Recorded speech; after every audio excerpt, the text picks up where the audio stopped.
Hi guys, ಎಲ್ರಿಗೂ ನಮಸ್ಕಾರ. ಎಲ್ಲರೂ ಹೇಗಿದ್ದೀರಾ? ಎಲ್ಲರೂ ಚೆನ್ನಾಗಿದ್ದೀರಾ ಅಂತ ಭಾವಿಸ್ತಾ, ಫಸ್ಟ್ ಟೈಮ್ ನನ್ನ ಚಾನಲ್ನ ನೋಡ್ತಾ ಇದ್ರೆ ಲಕ್ಕಿ ಸುನಿಲ್ ಯೂಟ್ಯೂಬ್ ಚಾನಲ್ಗೆ ಸಬ್ಸ್ಕ್ರೈಬ್ ಮಾಡ್ಕೊಳ್ಳಿ. ಹಾಗೆ ಈ ವಿಡಿಯೋ ಇಷ್ಟ ಆದರೆ ಲೈಕ್ ಮಾಡಿ. ಹೇಗೆ ಬಂತು ಅಂತ ನನಗೆ ಕಮೆಂಟ್ ಬಾಕ್ಸಲ್ಲಿ ಕಮೆಂಟ್ ಮಾಡೋದನ್ನು ಮರಿಬೇಡಿ. ಇಲ್ಲಿ ತನಕ ತುಂಬಾ ಸಪೋರ್ಟ್ ಮಾಡ್ತಾ ಇದ್ದೀರಾ, ಹೀಗೇ ಸಪೋರ್ಟ್ ಮಾಡಿ. ಹಾಗಾದರೆ ನಾವು ಮಶ್ರೂಮ್ ಗ್ರೇವಿನ ಹೇಗೆ ಮಾಡೋದು ಅಂತ ನೋಡೋಣ ಬನ್ನಿ. ನಾನಿಲ್ಲಿ ಬ್ಯಾಡಗಿ ಮೆಣಸಿನ್ಕಾಯಿ ಒಂದು 5 ತಗೊಂಡಿದ್ದೀನಿ. ಇದು ಖಾರ ಇರಲ್ಲ, ಕೆಂಪಗೆ ಬರುತ್ತೆ. ಖಾರ ಸ್ವಲ್ಪ ಕಡಿಮೆ ಇರುತ್ತೆ. ಇದಕ್ಕೆ ಒಂದು ಸ್ವಲ್ಪ ಎಣ್ಣೆ ಹಾಕೊಂಡು ಫ್ರೈ ಮಾಡ್ಕೊಂಡಿದ್ಮೇಲೆ ಇದಕ್ಕೆ ಗೋಡಂಬಿ 1-2 ಸ್ಪೂನು, ಒಂದು ಸ್ಪೂನಷ್ಟು ಕಲ್ಲಂಗಡಿ ಹಣ್ಣಿನ ಬೀಜ, ಹಾಗೆ ಜೀರಿಗೆ ಒಂದು ಸ್ವಲ್ಪ, ಚಕ್ಕೆ, ಲವಂಗ, ಏಲಕ್ಕಿ, ಕಾಳು ಮೆಣಸು ಒಂದು ಸ್ವಲ್ಪ, ಹಾಗೆ 6-7 ಎಸಳಷ್ಟು ಬೆಳ್ಳುಳ್ಳಿ, 1 ಇಂಚಷ್ಟು ಹಾಗೆ ಶುಂಠಿ, ಇದನ್ನೆಲ್ಲ ಹಾಕೊಂಡು ಸ್ವಲ್ಪ ಲೈಟಾಗಿ ಫ್ರೈ ಮಾಡ್ಕೋಬೇಕು. ಇದನ್ನೆಲ್ಲ ತುಂಬ ಸೀಸಾಗೆಲ್ಲ ಹೋಗಬಾರ್ದು. ಲೈಟಾಗಿ ಫ್ರೈ ಮಾಡ್ಕೊಂಡ ತಕ್ಷಣ ಗ್ಯಾಸ್ ಆಫ್ ಮಾಡ್ಕೊಬಿಡ್ಬೇಕು. ನಾನಿಲ್ಲಿ 100 ಗ್ರಾಮ್ ಅಷ್ಟು ಮಶ್ರೂಮ್ ಇದೆ ಗ್ರೇವಿ ತೋರಿಸ್ತಾ ಇದ್ದೀನಿ. ಇಲ್ಲಿ ಒಂದು 2 ಸ್ಪೂನ್ ಆಗೋಷ್ಟು ಕಾಯಿನ ತಗೊಂಡಿದ್ದೀನಿ. ಸ್ವಲ್ಪ ಹುಳಿ ಇರುವಂತಹದ್ದು 1-2 ಟೊಮೊಟೊ ಹಾಕೊಂಡಿದ್ದೀನಿ. ಒಂದು ಅರ್ಧ ಕಪ್ಪಷ್ಟು ಕೊತ್ತಂಬರಿ ಸೊಪ್ಪು ಹಾಕೊಂಡಿದ್ದೀನಿ. ಇವಾಗ ನಾನು ತೋರಿಸಿರುವಂಥ ಎಲ್ಲ ಪದಾರ್ಥ ಕೂಡ ಇದರಲ್ಲಿ ಹಾಕೊಂಡು ನುಣ್ಣಗಾಗೋವರೆಗೂ ರುಬ್ಕೋಬೇಕು. ಇದನ್ನ ಕೊನೆವರೆಗೂ ನೋಡಿ, ಸ್ಕಿಪ್ ಮಾಡದೆ ನೋಡಿ. ಇಷ್ಟೇ ಪದಾರ್ಥ ಅಲ್ಲ, ಇನ್ನೂ ಹಾಕಬೇಕು. ವಿಡಿಯೋ ಮಧ್ಯದಲ್ಲೇ ಕಟ್ ಮಾಡಿದ್ರೆ ನಿಮಗೆ ಗೊತ್ತಾಗಲ್ಲ, ಹಾಗಾಗಿ ವಿಡಿಯೋ ಕೊನೆವರೆಗೂ ನೋಡಿ.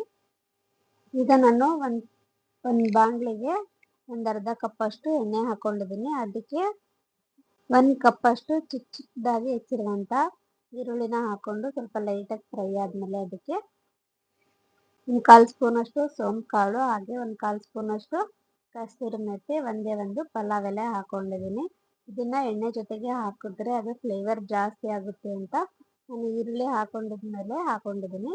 ಇದಕ್ಕೆ 1/4 ಸ್ಪೂನಷ್ಟು ಅರಿಶಿನ ಪುಡಿ, ಹಾಗೆ ಒಂದು ಅರ್ಧ ಸ್ಪೂನಷ್ಟು ರೆಡ್ ಚಿಲ್ಲಿ ಪೌಡ್ರನ್ನ ಹಾಕೊಂಡಿದ್ದೀನಿ. ನಾನು ಒಣಮೆಣಸಿನ್ಕಾಯಿ ಕೂಡ ಹಾಕಿರ್ತೀನಿ, ಹಾಗಾಗಿ ಒಂದು ಅರ್ಧ ಸ್ಪೂನಷ್ಟು ಮಾತ್ರ ನಾನು ಇದಕ್ಕೆ ಅಚ್ಕಾರದ ಪುಡಿನ ಹಾಕೊಂಡಿದ್ದೀನಿ. ಯಾವಾಗಲೂ ನಾನು ಈರುಳ್ಳಿ ಹಾಕಿದಾಗ ಅಚ್ಕಾರದ ಪುಡಿ ಹಾಕೋತೀನಿ, ಯಾಕಂದರೆ ಅದು ಕಲರು ಸ್ವಲ್ಪ ಜಾಸ್ತಿ ಬರುತ್ತೆ ಅಂತ. ಹಾಗಾಗಿ ನಿಮ್ಮ ಸಾಂಬಾರ್ಗೆ ಆಗ್ಬೋದು ಅಥವಾ ಚಿಕನ್ ಮಾಡಬೇಕಾದ್ರೂ ಕೂಡ ಈ ಥರ ಈರುಳ್ಳಿ ಹಾಕಿದ್ಮೇಲೆ ಖಾರ ಪುಡಿ ಹಾಕ್ತೀನಿ. ಈಗ ನಾನಿಲ್ಲಿ 100 ಗ್ರಾಮ್ ಅಷ್ಟು ಮಶ್ರೂಮ್ನ ವಾಶ್ ಮಾಡಿಕೊಂಡು ಈ ಥರ ಚಿಕ್ಕದಾಗಿ ಕಟ್ ಮಾಡ್ಕೊಂಡಿದ್ದೀನಿ. ಚಿಕ್ಕದಾಗಿ ಬೇಡ ಅನ್ನೋರು ಸ್ವಲ್ಪ ದಪ್ಪವಾಗಿ ಕೂಡ ಕಟ್ ಮಾಡ್ಕೋಬೋದು. ಇದನ್ನೆಲ್ಲ ಚೆನ್ನಾಗಿ ಕಲಿಸ್ಕೋಬೇಕು.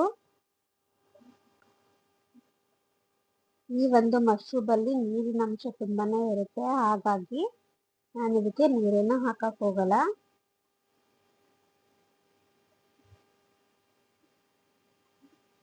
ಮಶ್ರೂಮ್ ತೊಳೆಯುವಾಗ ನೀರಲ್ಲಿ ತುಂಬ ಹೊತ್ತು ನೆನೆ ಇಡಬಾರ್ದು.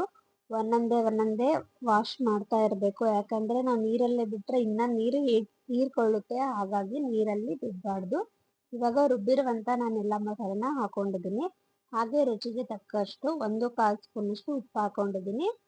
ನಿಮ್ಮ ರುಚಿಗೆ ಎಷ್ಟು ಬೇಕೋ ನೋಡಿಕೊಂಡು ಹಾಕೋಬೇಕು. ಇವಾಗ ನಾನು ಹಾಕಿರುವಂಥ ಎಲ್ಲ ಮಸಾಲೆ ಕೂಡ ಇದಕ್ಕೆ ಕಲಿಸ್ತೀನಿ. ಈಗ ಇದು ಲೈಟಾಗಿ ಕುದಿ ಬರೋವರೆಗೂ ನಾವು ಬಿಡಬೇಕು.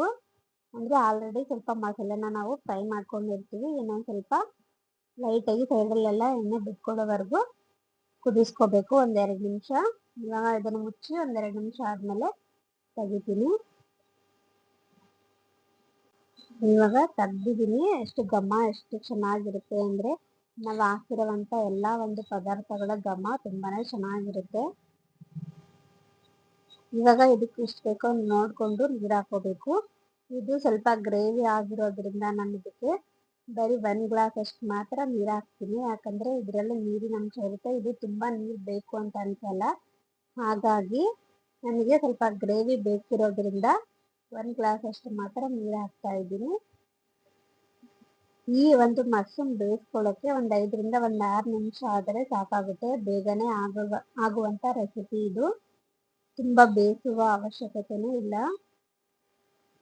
ಈ ಒಂದು ಮಶ್ರೂಮ್ ಗ್ರೇವಿ ನೀವು ರೊಟ್ಟಿ ಜೊತೆಗೆ ಅಥವಾ ಚಪಾತಿ, ಪೂರಿ, ಪರೋಟ ಅಥವಾ ದೋಸೆ ಜೊತೆಗೂ ಕೂಡ ತಿನ್ಬೋದು.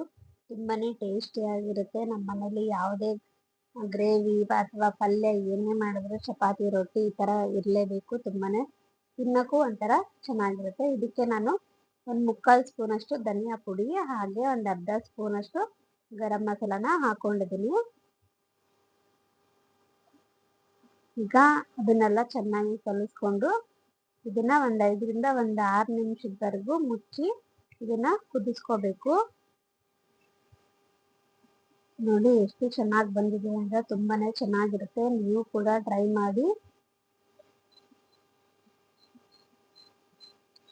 ನಾನು ಈ ವಿಡಿಯೋ ಹಾಕೋಕ್ಕೂ ಮುಂಚೆ ಒಂದು ವಿಡಿಯೋ ಹಾಕಿದ್ದೆ. ಅದರಲ್ಲಿ ನನಗೆ ಯಾರು ಕಮೆಂಟ್ ಮಾಡಲ್ಲ, ಪ್ಲೀಸ್ ಕಮೆಂಟ್ ಮಾಡಿ ಅಂತ ಹೇಳಿದ್ದೆ. 2 ಸತಿ ನನಗೆ ಕಮೆಂಟ್ ಮಾಡೋರು, ತುಂಬಾನೇ ಥ್ಯಾಂಕ್ಸ್ ಅವ್ರಿಗೂ ಕೂಡ. ಹಾಗೆ ಇಲ್ಲಿವರೆಗೂ ನಾನು ಸಪೋರ್ಟ್ ಮಾಡ್ತಿರೋ ನಿಮ್ಗೆಲ್ಲರಿಗೂ ತುಂಬಾನೇ ಧನ್ಯವಾದಗಳು. ಹಾಗೆ ಈ ವಿಡಿಯೋ ಇಷ್ಟ ಆದರೆ ಲೈಕ್ ಮಾಡಿ, ಶೇರ್ ಮಾಡಿ, ಕಮೆಂಟ್ ಮಾಡಿ. ನೆಕ್ಸ್ಟ್ ವಿಡಿಯೋದಲ್ಲಿ ಮತ್ತೆ ಸಿಗೋಣ. Thank you so much. ಹೀಗೆ ಕಮೆಂಟ್ ಮಾಡ್ತಾ ಇರಿ, ಲೈಕ್ ಮಾಡಿ, ಸಬ್ಸ್ಕ್ರೈಬ್